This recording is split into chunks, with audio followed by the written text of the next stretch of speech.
I'm Lisa. And this is Siblings in Zion. Zion! Okay, so I've been reading a book called Mormonism Unveiled, misspelled with an Yeah, A. I was going to ask you about that. Yeah. So it's faithfully reproduced in this printing that I have, which is from Signature Books, and it's edited and annotated by Dan Vogel, who I've talked about before. What is Signature Books? Are we supposed to know what that is? Signature Books. Yeah. They've been printing mostly books on Mormonism for decades. This isn't that couple in Utah, is it? No. Okay.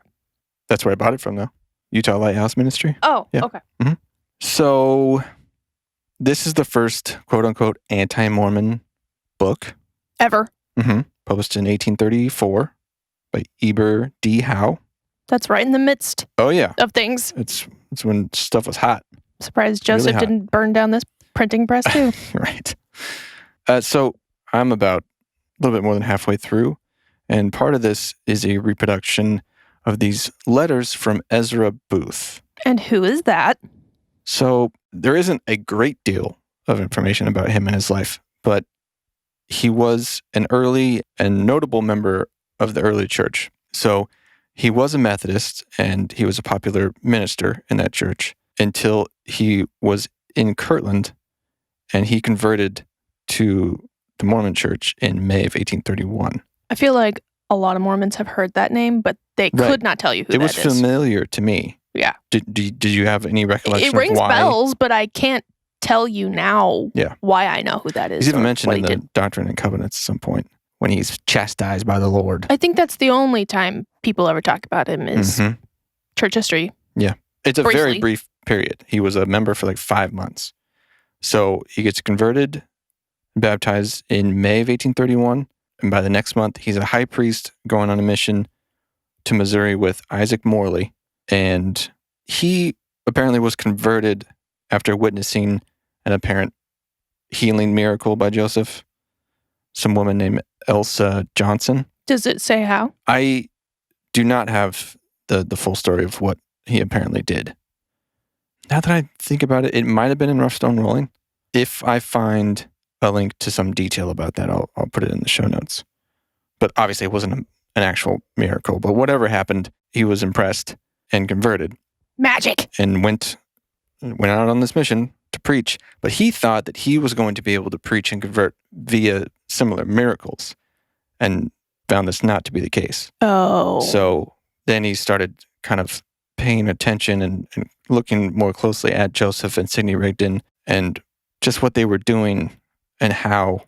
And he started to kind of see through it pretty fast. Later in that year, he's writing these letters that are also published in the Ohio Star as well as the Painesville Telegraph, which are both newspapers that come up a lot in church history. And they were just local Mhm. newspapers. But he's writing to a Methodist minister named Ira Eddy. Most or all of these are letters to him, but were reprinted. So in reading this first letter, I just found it to be a really interesting take. First of all, he's rubbing elbows with the prophet and his right-hand men while all of this is rising. And even though he was convinced, he was impressed, he did believe, even though he was right there with Joseph Smith, he saw through it. He realized that he had been duped, that he was under a delusion, and even though he may feel a little foolish, he had to follow what was real, and subsequently wanted to do whatever he could to make sure that anyone who was already or might be somebody like him, he wanted to do what he could to stop that, to keep people from falling under the spell, as it were. Right. I wonder if people talk about his descent at all in church. Mm-hmm. I wonder if it's paralleled with that story in the Bible of Jesus being resurrected and one of his disciples saying, I won't believe until I see it with my eyes. Mm-hmm. You know, like this, oh, you're all about facts, huh? You have to like use your senses to Yeah. believe things are real. Right. That guy. That guy. Oh, you No little faith, Freddy. No faith, Freddy. But I found him to be a fairly good writer. And just some of the stuff that he says and the way he puts it, I thought it would be useful in having a conversation about how it could be that you could believe fully and still be able to see the errors and admit to yourself that you were wrong and own up to that. That sounds like a very good example of that. I mean, he had front row seats. Yeah, exactly. Actually, he was part of the show. He wasn't even in the audience. Joseph was fond of him from the jump, but it didn't go too well. Betty hated him after this. So yeah, by September, he was quote unquote silenced from preaching as an elder by Smith. Silenced. You got to stop. Are you going to read us portions of this letter or the whole I'm thing? going to read the whole thing because it's not very long. Okay. But I'll stop and you can stop me if you'd like to pontificate. I'm ready. So letter 1 is September 1831. I arrived at my home on the 1st of the present month, having finished my tour to the west, since which time the scenes and events in the history of my life for the last few months have passed in review before my mind. You are not, it is probable, ignorant of my designs of my singular and romantic undertaking in Missouri.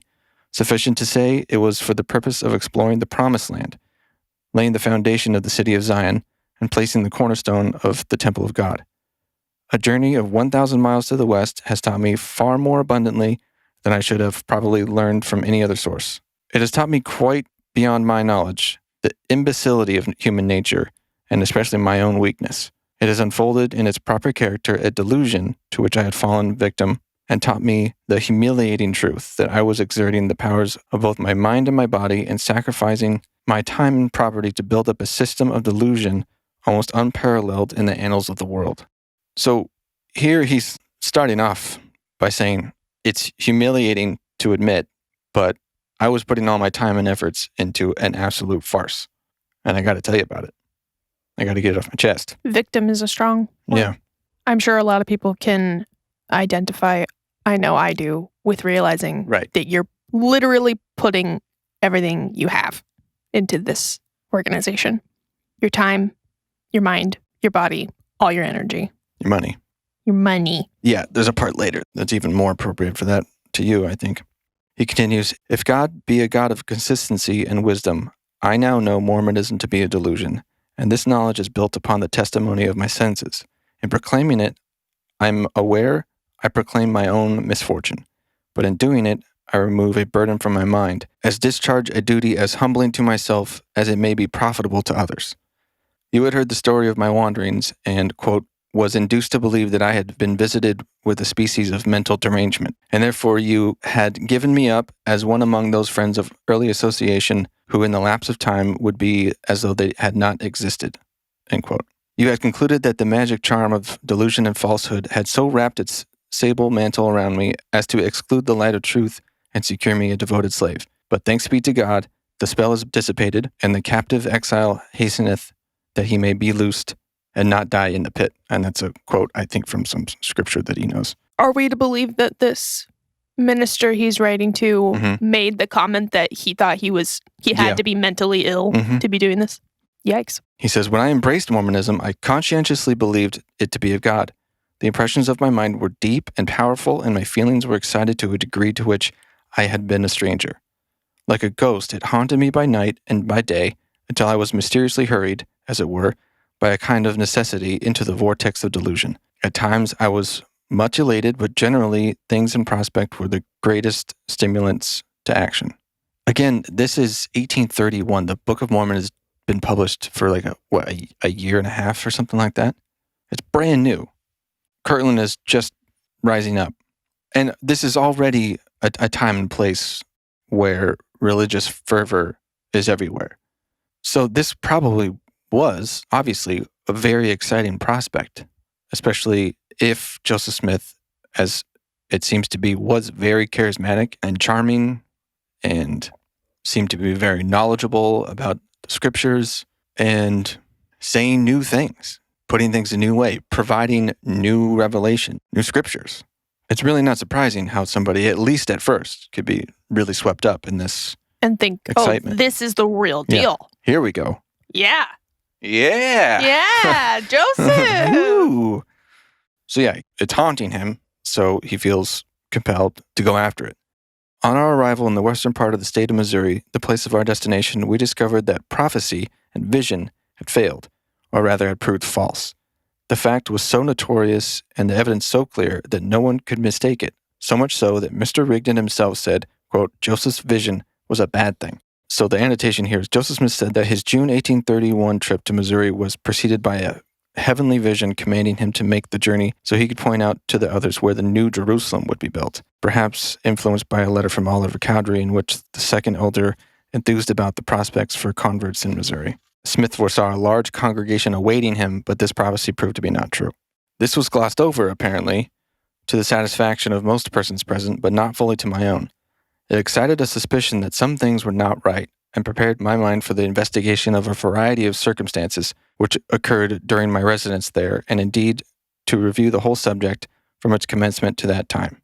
My opportunities for a thorough investigation were far greater than they could have been had I remained at home, and therefore I do not regret that I made the journey, though I sincerely regret the cause of it. Since my return, I have had several interviews with Smith, Rigdon, and Cowdery, and the various shifts and turns to which they resorted in order to obviate objections and difficulties, produced in my mind additional evidence that there was nothing else than a deeply laid plan of craft and deception. You're saying, I'm glad I went, because had I not, I would not be able to see this so clearly. Okay, so that's how the crack appeared, was him going on a mission. Yeah. Oh, I'm sure that's happened too. Well, yeah. But like I said, Many he thought that there was this great, grand work, and there was going to be miracles performed, and people were going to be converted by these great works. Again, the first of many people to think that was going to happen. Yeah. So he comes back and he's like, hey, guys. Yeah. What gives? Well, yeah. And he's talking to him, and in talking to him, he's seeing clearer and clearer. You guys don't know what you're talking about. These people are crafty, but they're not being real. They're not being true. The relation in which Smith stands to the church is that of a prophet, seer, revealer, and translator. And when he speaks by the Spirit, or says he knows a thing by the communication of the Spirit, it is received as coming directly from the mouth of the Lord. When he says he knows a thing to be so, thus it must stand without controversy. A question is agitated between two elders of the church, whether or not a bucket of water will become heavier by putting a living fish in it. Much is said by each of the disputants when at length Smith decides it in the negative by saying, I know by the Spirit that it will be no heavier. Any person who chooses may easily ascertain by an actual experiment whether the prophet was influenced in his decision by a true or a false spirit. That's such a ridiculous scenario. So, in short, he was wrong about that. That's silly. It is not my design at this time to enter into particulars relative to the evidence upon which my renunciation of Mormonism is founded. This evidence is derived from various sources and is clear and full, and the conviction which it produces, at least on my mind, is irresistible. You are not aware of the nature of this deception and the spirit that uniformly attends to it, nor can you ever know it unless you yield to its influence, and by experience learn what it is to fall under its power. Quote, from which my earnest prayer is that you may ever escape. So this rings true to my experience in talking, say, to you at first and to other members of our family, to list all of the reasons why I really understand this to not be true as you think it is. But it's well fleshed out. There's tons here. And to somebody who is already deeply, deeply under the belief that it is true and it can't not be true, it's a real chore to try to chop away at that. But it's also difficult for them to hear you say, no, as much as you believe that it is true, I feel entirely the opposite. And I'm willing to bet that I have more substance to this argument than you do, because you're going to tell me about your feelings and your faith and your belief and your trust and your hope. And that is not enough when we're talking about especially something that makes bold, huge claims about the real world in which we live and its recent past. There probably never was a plan better suited to lead the sinner and the conscientious when in an unguarded hour they listen to its fatal insinuations. The plan is so ingenuously contrived, having for its aim one principal point, the establishment of a society in Missouri over which the contrivers of this delusive system are to possess unlimited and despotic sway. So they're trying to gather them in a place that they can be totally controlling of them and that they are totally subservient to them. To accomplish this, the elders of the church, by commandment given in Missouri, and of which I was both an eye and ear witness, are to go forth to preach Mormonism to every creature. And now, said Mr. Rigdon, the Lord has set us our stint, no matter how soon we perform it, for when this is done, he will make his second appearance. He's coming. He is coming back. He's on his way. And we have work to do. We got to get ready. He's going to be here any century. I do sincerely, and I trust in deep humility, return unfeigned gratitude to the God of infinite mercy, who, in condescension to my weakness, by a particular train of providences, brought me to the light, enabled me to see the hidden things of darkness, and delivered me from the snare of the fowler, and from the contagious pestilence which threatened my entire destruction. The scenes of the past few months are so different from all the others in my life that they are in truth to me as a dream when one awaketh. Had my fall affected only myself, my reflections would be far less painful than they are now. But to know that whatever influence I may have possessed has been exerted to draw others into a delusion from which they may not soon be extricated is to me a source of sorrow and deep regret. They are at this moment the object of my greatest anxiety and commiseration. I crave their forgiveness and assure them that they will ever have an interest in my address to the throne of grace. It shall be my endeavor to undo as far as possible what I have done in this case, and also to prevent the spread of a delusion, pernicious to its influence, and destructive in its consequences to the body and the soul, to the present and eternal interests of all men. I am, through restoring mercy and grace, as in former years, though unworthily, yet affectionately yours in Christ, Ezra Booth. So that's the part that reminded me of you, having served a mission full-time for 1.5 years. I mean, essentially, he is a missionary that lost his testimony, so to speak, in the field and was possibly successful in converting others. He seemed to have an influence in the time that he was employed to preach. Yeah, and who now regrets not only his own mistake, but sounds like he really sincerely regrets leading anyone else down the same road. And what's funny is I share his sentiment in being so grateful to be on the other side now. It's almost like he's using that same language. Like when you bear your testimony about how you know the gospel's true, he's like, and I'm so grateful that I know it's not true. But I feel like you are even more remorseful about our family still being in the church than I am. I feel like you try harder to help them see the light, so to speak, the light of not Christ. When I sometimes just tell myself they're going to do what they're going to do because I've been there. Yeah. And I just live my life now. I don't agonize over thinking that they are not living the right kind of life, you know? But I do think about how I used to think that I had the truth. Yeah.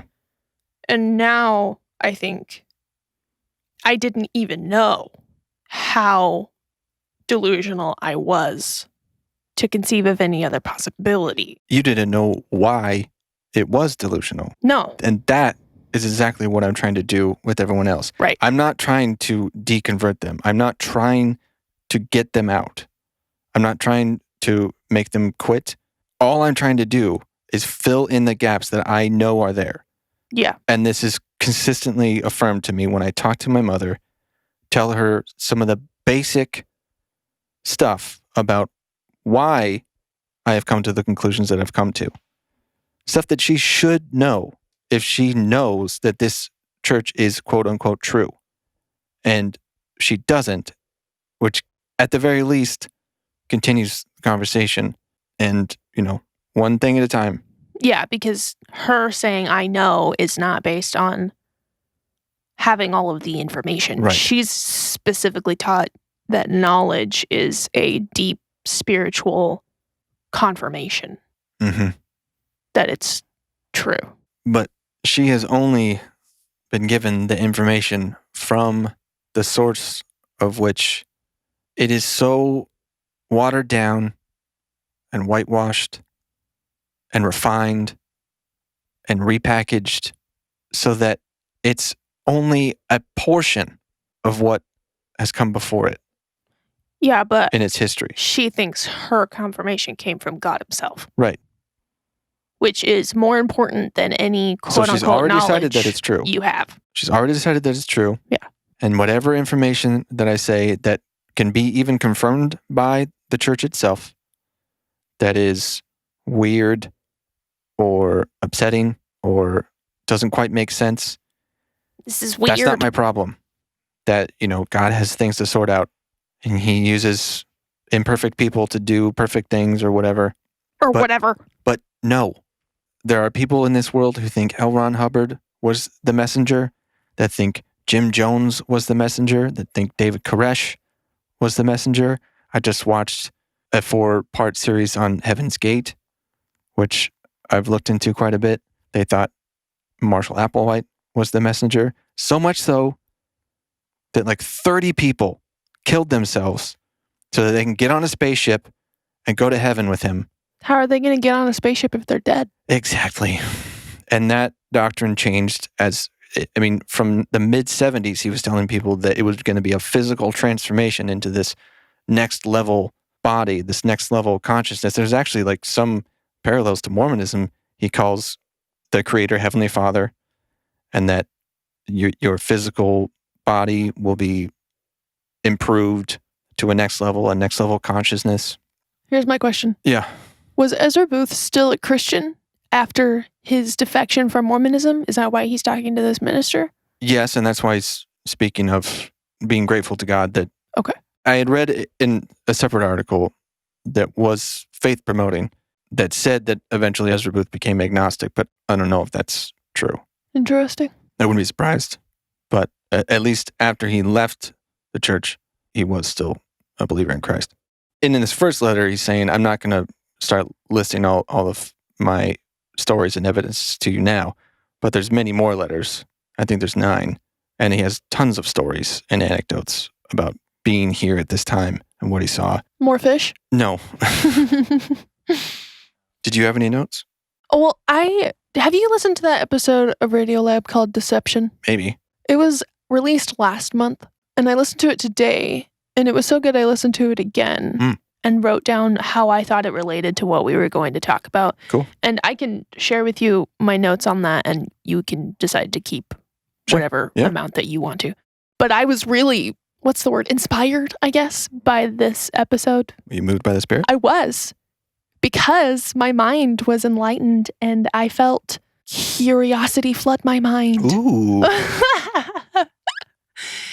Because honesty has become somewhat of an obsession of mine after this experience of feeling like my whole life was a lie. Yeah.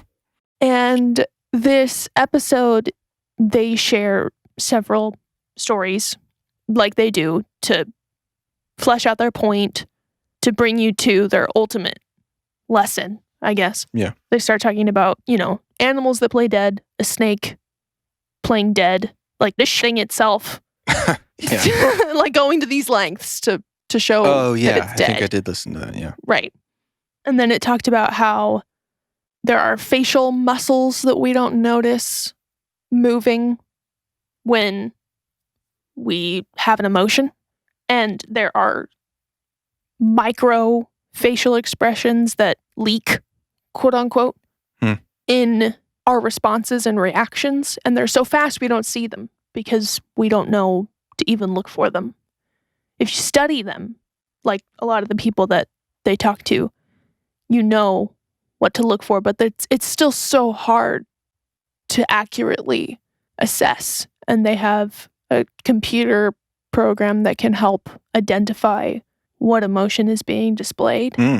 But there is no Pinocchio's nose of lying. There's nothing. There's no one Right. emotion or facial expression that is a dead giveaway that someone is lying. It's too complex.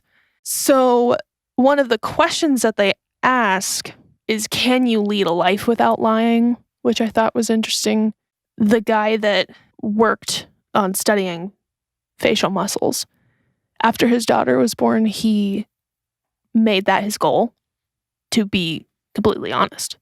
And once you start trying to be honest, I'm sure that you realize how hard it is. Yeah. And he defined a lie. Like, how would you define a lie? What is a lie? Something that is knowingly false, knowingly said as truth when it is known to be false. Right. He said exactly, it's a deliberate choice. Yeah. To mislead a target without any notification. So if you're watching a play, you've been notified that these are actors. Right. It's not a lie. It's just deceiving. The example in the show was, his wife told him, if I put on a dress and it doesn't look good, you're supposed to say it still looks smashing. You've been notified. He's not lying. This is what he's been told to do. Right. Do you remember they moved on to talk about the con woman? Yes. That was the majority of the show. And a lot of people, after interacting with her, said, I don't know how to trust people anymore because she was so earnest. Incredibly deceiving. Yeah. And her boyfriend was saying, I just felt like she could see right through me. Okay. How many times have people in congregations under people considered prophets said exactly that? There was a light above them. Their eyes were shining brightly.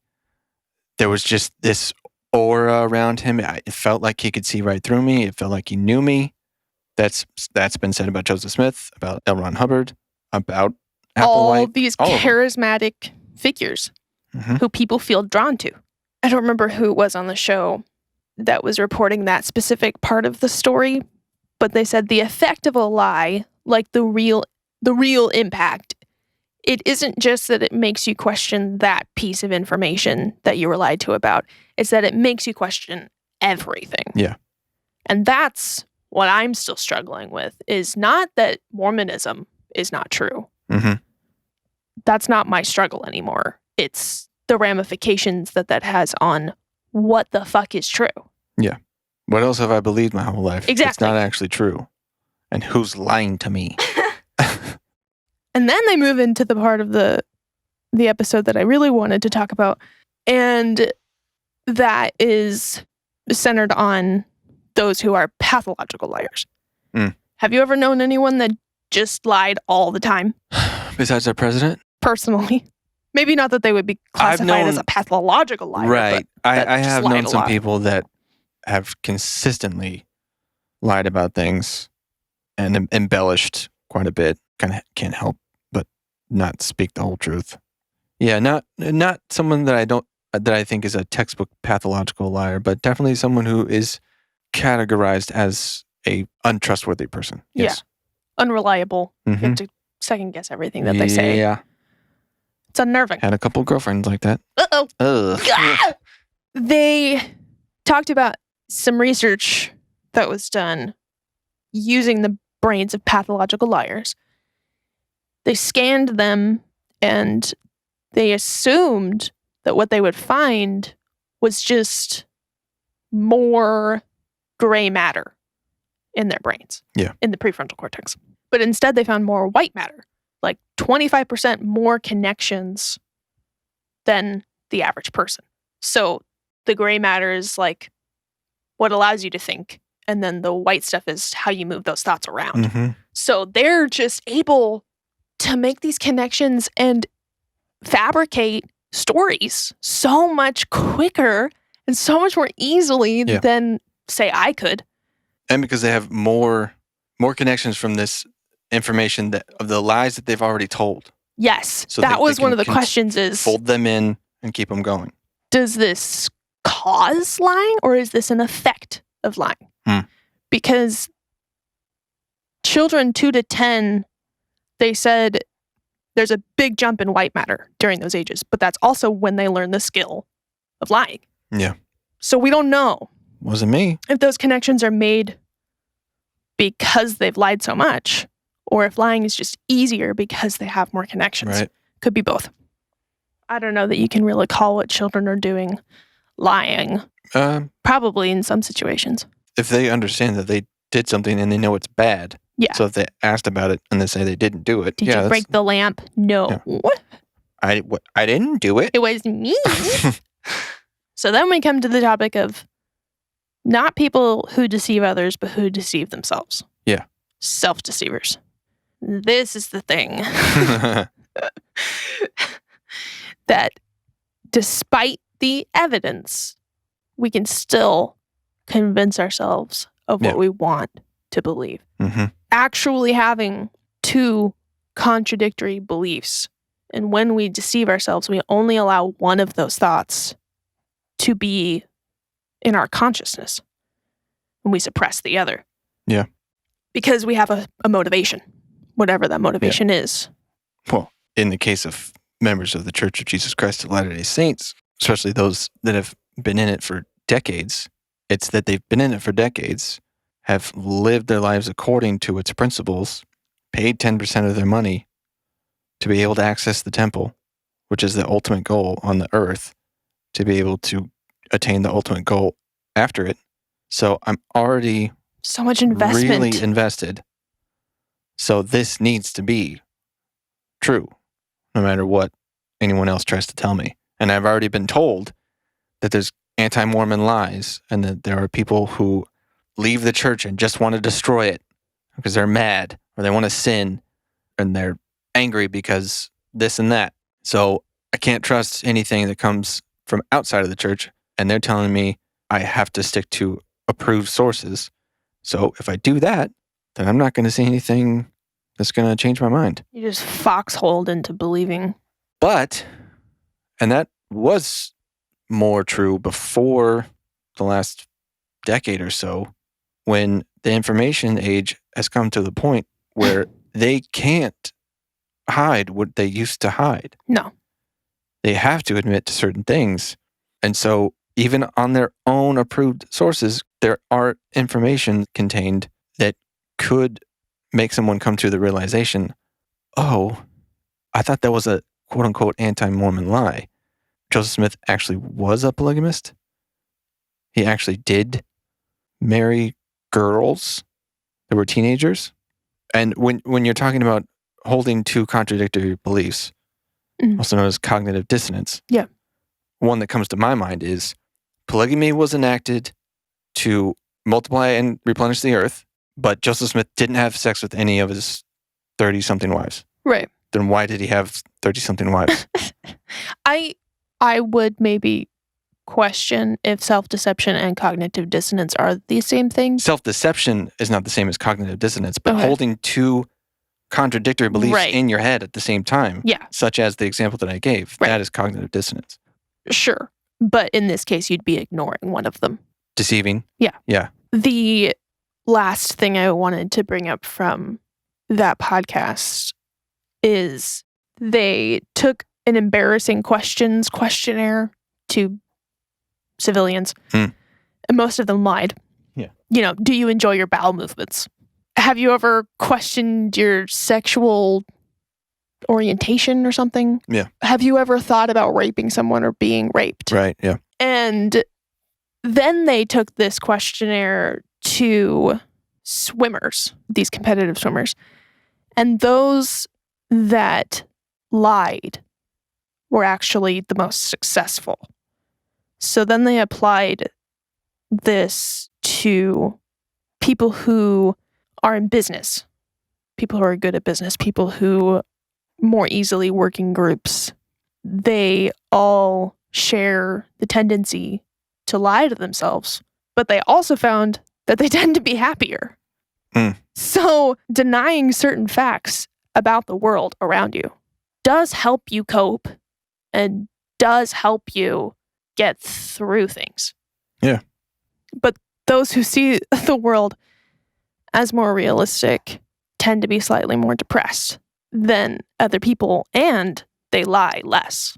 They lie less to others and they lie less to themselves. I think I am a more honest person now that I've truly removed even the possibility of this religious ideology being true, that there is some judge of my soul above me at all times that I'm beholden to, that I am supposed to serve and worship, and knowing that I'm actually really only responsible first and foremost to myself.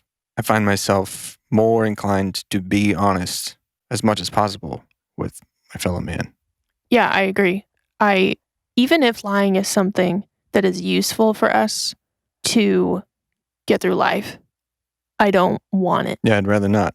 Even if continuing to be Mormon would have made me, quote unquote, happier because I wouldn't have to deal with the existential questions I have now, that doesn't seem more desirable. Not to me. It's not real. I mean, even though as humans, we have the capacity to distort, I guess some people could see that as a gift, but I mean, I know that I still distort certain things about the world around me, unrelated to religion. Yeah. We all do. It's inevitable. Because we're so vulnerable, we have to protect ourselves. Yeah. But I feel like that's my goal, is to bring out of distortion everything that I possibly can. Because if I'm not being honest, then what's the point? And I'm so terrified of other people sometimes. I'm not as trusting as I used to be because I just feel like people are lying to me all the time. And it's not an unfounded belief or concern, because even about small things. And it's usually mostly small things. Yeah. I mean, even if someone doesn't like me, they think I'm annoying or something, they might still engage with me as though they find me interesting. Yeah. Coworkers, what have you. And sometimes I can tell. Yeah. But I'm not going to say, hey, I know you don't like me. You don't have to talk to me. Yeah. We don't have to do this. It's not all about liking people. It's about getting along and getting through things. But I don't even want to do that to people. I don't even want to have to pretend that I like someone. I just want to say, hey, you're not really my favorite person. I'd rather not talk to you. Yeah. But is that kind of honesty useful in daily interactions? Right. If I could be as honest as I want to be, I don't think I'd have very many friends. Yeah, not unless they wanted your honesty. I feel like if I were to be in a relationship, that person would have to be so okay with how honest I want to be. Because that's what I want from someone. Yeah. Like I've told you before, I'm less interested in someone loving me than I am in someone being honest with me. I'd rather someone be honest. And if they were true and honest, then you could believe that they love you. Thank you.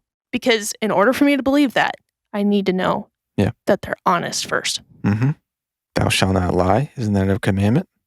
Yeah, it's number 9. I would have never been able to place it in the numbers, but... You're welcome. We've all done it. A lot. There's also the advice to lie for the Lord. Yeah. There's so many quotes from leaders about only using truth if it serves the gospel. Picking and choosing from the truth in order to progress line upon line. Precept upon precept. Here a little, there a little. Bullshit upon bullshit. I mean, even in our culture, fake it till you make it, deception is just a part of society. It is required to live in civilization, which is just scary to me. Seems that way. Does that scare you? It's not comforting. What is scary is the reality that we are living in, where just because people don't like the truth, they refuse to believe it. Such as that Donald Trump did not win his bid for re-election.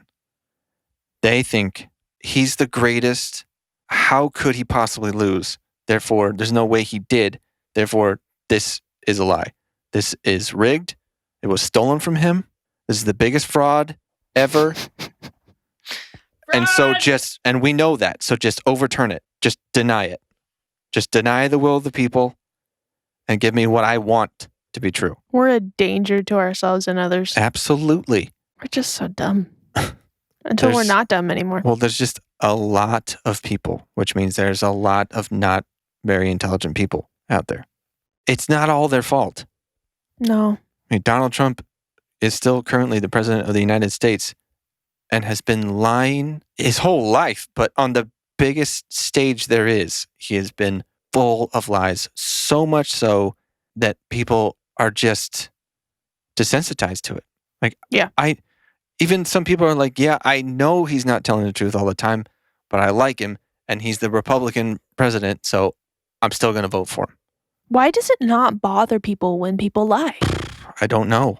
Because sometimes they're saying what they want to hear, so it doesn't matter if it's true or not. That's why people are boycotting Fox News, because they have the audacity to confirm what is on record as being true, that Donald Trump did not get enough votes to win the presidency. Therefore, he's not going to be the president. Fox News, they're traitors. I can't believe that they're just corporate media. They're fake news. I'm going to this other organization that's going to tell me what I want to be the truth. It's really crazy. But it's just as we're saying. I only want to hear what I already think is true. And if I don't, that's a lie. Is it possible to live a life without lying? As we've defined it. Not deception, but lying. I mean, you can say things that aren't true because you honestly believe that they are. Well, that You don't wouldn't know be that you're lying lying. then. Yeah. That wouldn't be lying because you'd have to knowingly choose Yeah. When Joseph Smith to said, say something false. So was Joseph lying by that definition? when he said, what a thing it is to be accused of having 7 wives when I can only find one. When he had 3 times that, 4 times that, that was a lie. He didn't know which number commandment that was. Right. Oh, but the thing is, he did. He knew all of that. Must have had a lot of white matter. Must have. He really must have. Too much of a good thing. Well, I'm glad you were able to expand that. That was my intent with bringing up that letter, but you did a good job of expanding it. Well, thank you to Radiolab for bringing science and technology to the modern world. Is that the tagline? Enhancing. Something like that. Understanding of science and technology in the modern world. Robert Colwich. But it was a happy coincidence that I happened to listen to that episode today. And that it fits so nicely with our topic here. And thank you for your research. Yeah, there's, I think I'm on letter 7 now. There is a bunch more stuff maybe that we'll use in the future, but I just felt compelled to read from that one. It was a good letter. I wish there was more known about him. Yeah. Maybe if he would have stayed in a little bit longer, he could have gathered even more, and he would have been even more effective in speaking out. Because in Mormon critical literature that I've come across, meaning faithful Mormon literature critical of him, it said that he's pretty much the first to apostatize and publicly criticize the church. And, it's categorized as he started gossiping after he left. But you didn't answer my question. What? Is it possible to live a life without lying? I don't know. I doubt it. Sam Harris wrote a small book called Lying, which I think is really good. I need to get that then. I have the audiobook. Let's give it to you. It's like an hour. It's really short, but it's good. It raises a lot of these questions, and this is something I'd like to look into. Sure. Maybe you can use it for another episode. Next up, Sam Harris.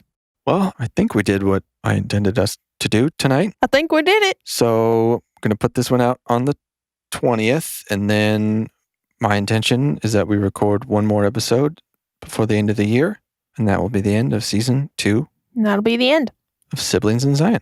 That sounds right nice. And then shortly after that, you might hear Brother Dan on another podcast as a guest. And where will that be? It's currently slated that I will be chatting with Mary and Shelley of Latter-day Lesbian Podcast, for whom I've been doing post-production for their show for the last 2 years.